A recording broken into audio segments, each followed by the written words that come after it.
OKFM 101.7. And Yanko King Ali Audu, President, Coalition of Concerned Teachers. Na ye musa say enkomo eti say obani mi moache. Yeah, yeah. Ompom ti say. Yanko pa dum na mo Bible. Me kai se sabra na ye nyina so ye kira de na ye ko suku kura ansa na ye be kira de na sabra no na not ladies kura de no omo atade bia no omo hye ne ye mema no so kura hye bi ya twere kire if you can read this thank a teacher. Thank a teacher. Na eba ni say enkomo ye ni director general edi sese ya Professor Pokwa Mankwa ese legal sidet no a teacher for baako 87,556 and ya clear one more atria na one de emaye 1,847 one crowd de no one ni mu hia ye no disparities bi ewu mu obi o wa ye adwuma busumi mienu boye na afi ne hyene nim obi o so ye adwuma afi da hwe hyene nim enti ni one ye se kam ye nya abotre ne nyina ye ntoto no kakra ye wi a na afi ye kwakwa kutua na we nti ase no ama wo hene na mo declare strike Yo me da fi bebre ma min chie people especially teachers na me re-emphasize say all teachers from a free primary GES and then senior high school no mo obi anko school na obi antena fie kwadu nkomo ni bibi there be o GES no mo ye confused so pa why Omaya confused ma the learned man or the Director General of Ghana Education Service and why am more confused. Oh now me per se before I call the matter itself no, let me punch holes into omo letter na omo release on the 5th of December 2019 Director General ne kasa emu nyina no or refer to no letter na omo release no. In the second paragraph, I must say, the legacy arrears relates to outstanding salary arrears between 2012 and 2016 and affected 122,032 staff of GES. Then, in the third paragraph, I say, since 2017, the current government has taken deliberate actions to pay off the arrears due to those who deserve them. It is significant to note that as of September 2019, about 87,556 staff of GES has been paid their full salary arrears, representing 95% of total staff validated for payment. Wow, GES are confused. One now the letter back, and also the number of teachers affected by the arrears, 120,232. Out of the 120,000, wait to 87,556.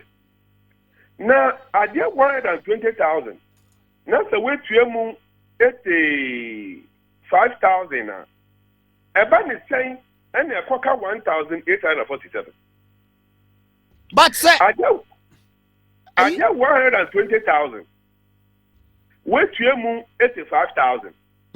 What's the 1,847? What kind of mathematics is that? No, it's a 1,847 87,556 now. Enru 120,000. Okay.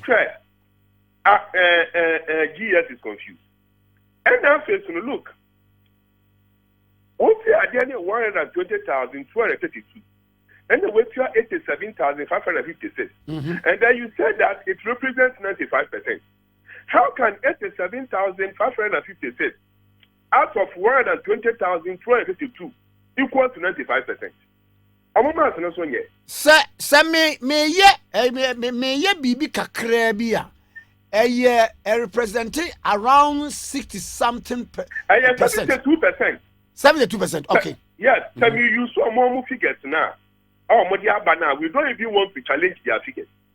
But if the people are 122,232, now say 87,156 has been validated for payment.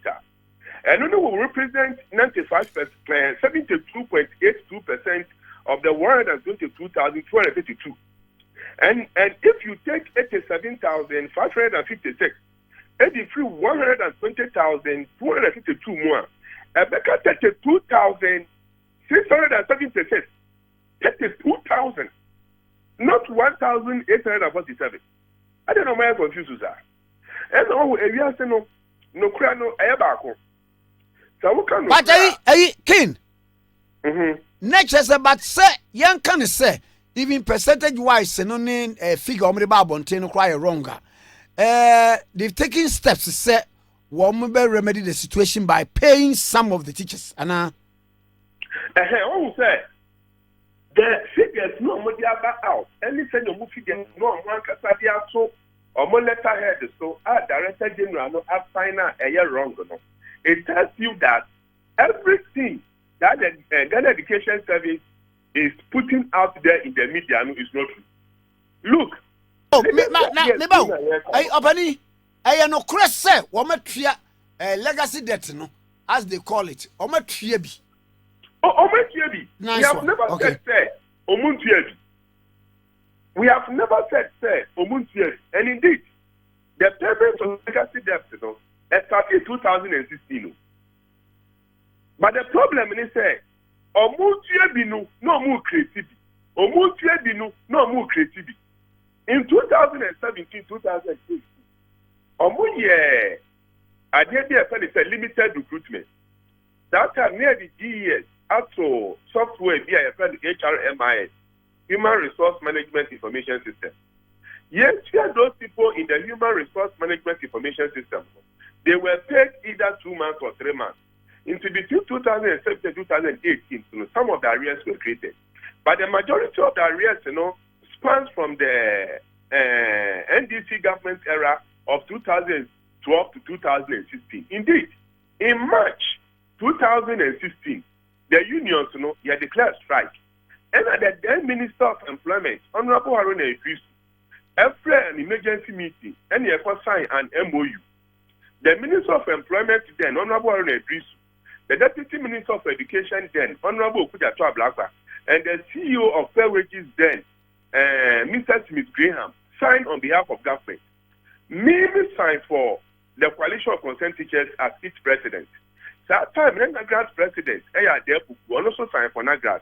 NAT General Secretary, Mr. Ofure Champon, also signed for NAT. And the two say, strike, your chance is signed. Into a more abandoned from 2012 to 2016 in Yinano. Young formal documents in Yinano and Kankoma Audit Service. Now audit service and validating because on my way no mono. Ghana Mrano Chese, I did be a physical Sendia Hono. I saw audit service and a young investigation. The audit service and audit TV not passive for payment as some answer. In Tiafa documents in Nankoma audit service and validation. Audit service started validation from Menzies Hotel. Or move from Menzies Hotel at the PAM. Or move for your PAM at the Nat Hostel in Dumwa. Or move free Nat Hostel ever better for Fair Wages and Salaries Commission headquarters until some year validation and UPA. And on move data no Elcoma Finance. Or we issue certificates for payment. Now what the Ghana Education Service, the Controller Accountant General, and other state institutions, air culture, and it said, documents now about for payment, and mobile 500, issues ever. Now, issues now, one and it said, teacher need to be what amount year to a man no esododo. To the extent, say, according to them, teacher need to be what year as high as 58,000 at the amount of arrears. Teacher need to be so what you find a human as people teacher. Now, so documents now about say FNPA cano. They deal with documents in as senior superintendent. Teacher need to be so what or your bar now so they deal with documents in say yentiano watchman allowance. And then education services yen for about watchman. In fact, watchman for crap with the teachers, or me no teaching staff. Almost somebody our class they didn't be. Almost also to us can say Obi so wa to say the D, a woman cry, like I say, listen, no, I buy in the capra, and also no, the dear Baba Shaka, anymore, Kaka, I said the dear no was a Piamano. And when to know person we investigation. So somewhere on the 29th of November, you share Minister of Employment in a meeting chaired by the Deputy Minister of Employment, Honorable Ruku Brubi. And they didn't even say, Nipa 500 way now, almost say, in some a war more dear no one. Almost clear nonsense sign. Not the thousands na cano, or muntia or more dear and far more, Nakaka Canadian investigation. Na ye momo up to 5th December. No move in Tuesday or more yet. Before that, no. Ma memra musa sembi. Now, wo kase nipa wo mu de ne ho wasem no 500. And na Minister of Ghana Education Service say 1847. Munhia mu no saa de yi ekopie dwa. Wo se bin chire mu no koye dey. Mu share mu no. Now, Ghana Education Service say 1847. Teachers sure. And one way one day. And as I see, I also uncomodie muno and uncrobono. What can say? 500. Musia, you know, these figures are yeah, a free Ghana Education Service, and they are okay. No, Diana Muji two mu afternoon. Made us be brave. Dear Director General Air Canada, you need baby on the figures in the free. Maminka on authority says, Arias, you will meet in the Ministry of Employment and Labor Relations. Now, the Director General of Ghana Education Service, Professor Opokwa Mankwa, meeting before the Minister of Employment, Honorable Ignatius Bafwewa, what fair on this arrest or baby that? On baby that. I'm telling you. But Mepachambo, one may be done in Chess, he's not privy to information. Okay. If you know, on the 29th, thereabouts, November 9th, the head of IPPT at the GES headquarters and representing the Ghana Education Service, he came to churn out these figures. Then on the 2nd of December, the National Teaching Council organized a meeting at GES. Say, young brother, negotiating the fee for licensure for licensing of teachers. Our Ghana Education Service and a call here. Into your course, I've been seen now. National Teaching Council, Executive Secretary, Peter Adepoku Efre, you know. And now, Director General, that meeting is here, you know. Or the Baba Beckham will say, your 5th December deadline, I am manager, or Sre, young Kingston sign. Now, they are doing everything possible to make sure that they will pay the money. And yet, the meeting now, your Cornwall employment, which I hear specifically about the arrears, and the Director General, Rebecca Ansaba. And the meeting organized by the National Teaching Council about licensing fees. And that's some PMU. But the year can say, arrears are some way, no. You too much. Look, a few where a woman, the president of Ghana and Qatar, His Excellency Nana Akufo-Addo, Eshe, but March this year, Ombesi arrest me now, Omentia. The last one say in the month of November, no, I will issue supplementary PV after so October salaries. No, arrest me now, Omentia. Now, Abadi, one man can say subject to validation. Validation, yeah, validation is that. The validation was done from 2006 to 2017. Say, I mean, we can say, someone will be our audit service. I'm on Friday, currently, I mean, we can say, are they doing validation on teachers' arrears? They are not doing validation on teachers' arrears. Audit service, I have validation every year. I issue certificates for payment at the Akoma Ministry of Finance. My Minister of Finance, I instructed a controlling accountant general to pay. And the control accountant general had the advice, I command Ghana Education Service. And the Ghana Education Service said, advice now, control at the abano. I go through the system of the audit service, the system of Ministry of Finance, the system of the internal audit of the controller. No, GES ni fee said, Nipani be over say, they mention that they should hold on, which we think is unfair because Ghana Hano say audit service. Agency can some who especially to for the consolidated fund. Not the audit service not passing for payment. If you want to overturn that decision now, you go to court. Ghana Education Service is not an audit, but the audit body is Ghana Audit Service. Okay. Yaya Kachira will say, Kakrana in some one, Montreal non sign, no Montreal the majority.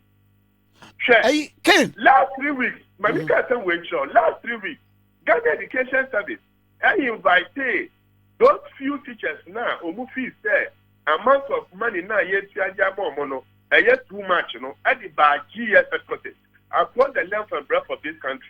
If you move through free Boga, if you command, if you free Capus, Mombe good GES headquarters, my GES, don't make your children, yes, here, 30,000, 20,000, 40,000, Eddie Amomo. Omo Jojo teacher, Omo for them catch the or Monko, Omo TNT, Omo baby and that. My teacher, for example, by usually the senior offices, may I compare the more than may could tell those. Here we are the chance some of Musicas or Mufan for which the teacher in nearby local said to the woo of what happens to his wife and children? What happens to his husband and children? I didn't know what you charge your water. I will say, Momo say, their challenges were the minority. So hold on the minority and do your investigation. Now you share the majority. Okay. Okay. In this case, the state institutions are not working now. And then NOB areas, young Deneka, and they also the B, a question card. What education win the first thing? Now, my dear. And after a couple more cafe. And you need and no beer and yet teacher phone in they are affected by the arrest. I did teacher phone in and call striking. When the church said, knowledge in trade unionism, no, I shallow. In trade unionism, no, some we have 1 million members. Not that one person is affected by the employer doing something which is that to that one employer and your fair. Leaders, to me declare strike. But 1 million now coming in now echo strike in solidarity of that one person. Okay, King. When you put Sikano, Obida Onyankoso, na or Bruna, and can it say sorry, so if so free, so let me about so. Mate, now, unionism, your work and no yo, Mate, Mamusa question, Bakwana, you know. Obi Bisa say, does it lie in the mouth of coalition of concerned teachers? Somebody declare strike. Because more nagrat, more not, more one the mono power bear na more mutim declare strike Emma other unions. May that be the strike when I declare no. And your coalition of concerned teachers don't declare strike we know. And yet the Ghana Education and the Ghana National Association of Teachers National Association of Graduate Teachers and the coalition of concerned teachers. When you come to Ghana Education Service, we have 3 outstanding teacher unions, not NAGRAT and CCT. Yemi and so when on the 5th of December, you declare strike. In fact, the press statement declaring this strike was read by the NAS president Philip Alassane, Mimi Timubi, NAGRAT president, and Jekabonu Etimubi. Internet CCT Ghana and declare strike. Okay. They should stop throwing that into the eyes of the people. Whether you are a NAS member, whether you are a NAGRAT member, whether you are a CCT member, declare strike. So all teachers pre-tertiary, KG, primary, GHS, SHS, nobody should go to school. Now, my name is Obani. Yes. One more Babontia because strike illegal. One. And no more said, "Yet also you say teacher Nibi and TSS strike illegal. No of course strike. Now what the no strike near in a dear and also by by law, Muni South Canocra. Nagana, how was it so be a strike? I declare strike illegal. But Kwame, maybe some question we. The who had the morning show, OKFM. Now, we hear Juma for 10 months. Now, on the 11th month, we are watching start say the 10 months what bread unquejuma. And no, who employer, Dr. Oscar Kwame Despite, when you will come for 10 months, no, and in a liga.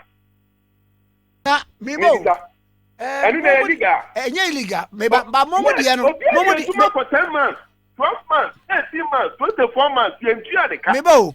And the Yako, I didn't see Kadiamano. Momodiano. Momodiano, yes, Mebo. Hey, Kinali.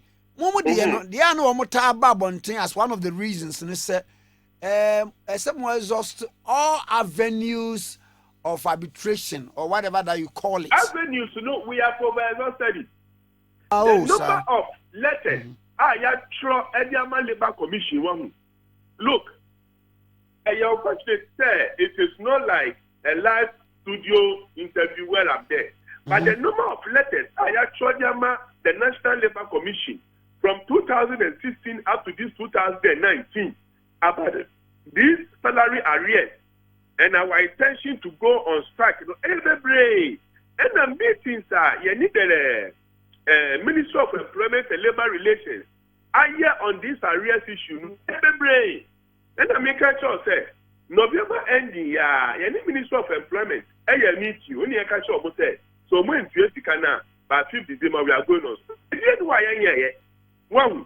Now, Momono, or Moba Becca say strike near illegal. They underestimate them all because Obiadi Jumana Wuntianica, who purchase any illegal, Aganamra, HSA, equal work for equal pay.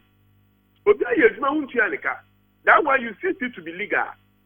What kind of country are we? Are we in? Okay. If you're not there, Omunjaika, Ninjaiti. No me peko me fa so metu ya manfo sika e dia momo na sunbie kwada no munjai sa nkrumbatis na omoye no and the GES should know say we are not expecting arrears for 1,857 teachers. There are thousands and thousands. If I'm using their own figures, 85,000 out of 120,000 now. There are over 30,000 teachers plus and 30,000 plus a huge figure. This is 2,000 plus. It's an extremely huge figure. Someone charge your money. Someone person maybe can share it. Someone person maybe can share it. So that we move forward as a country. Wow, I'm going to cry to me. I will be a Juma. And send it to me, Juma. Or start your Juma and start a look. Assuming, sir, you are supposed to be paid 10,000 in 2013. And we are in 2019. After the evacuation kind of amawa. But you can say the value of 10,000 in 2013 and the value of 10,000 in 2019 are they the same? Debbie. One says cannot divide. But we are not even asking for interest for our members. What did we say? So be would you be let me background the whole court. Not the court. Emma judgment court awards interest on the money. But the court will tell him that. Aye. Court award interest on the money and they will calculate the interest on the money based on prevailing market rate. But we are asking for legacy arrears starting from 2012 to date. 2012, and we are not even asking for interest. We are asking for the principal. So anybody is carrying 5,000, 5,000. They are 10,000, 10,000. We have to come from more offices. No more say unions, no, dear, so we are not taking it up that the money no mutual and so mutual interest in addition. No munjai, your money no mutu futro, and you gonna pay no. Wow, and also they should know that we teacher unions, no, we are not dealing with NDC as a party. Neither are we dealing with MPP as a party. We are dealing with the government of the Republic of Ghana. MPP comes, NDC goes. NDC comes, MPP goes. But the government of the Republic of Ghana is perpetual. It's perpetual. Okay. And you know, perpetual, by NDC and so on. The arrest was created by the government of the Republic of Ghana. Mama Musa, arrest no, Mebo, a legacy arrest. King,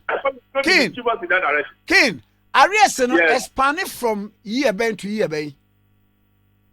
And this the NDC no started from 2012 to 2016 and the MPP no 2017 2018.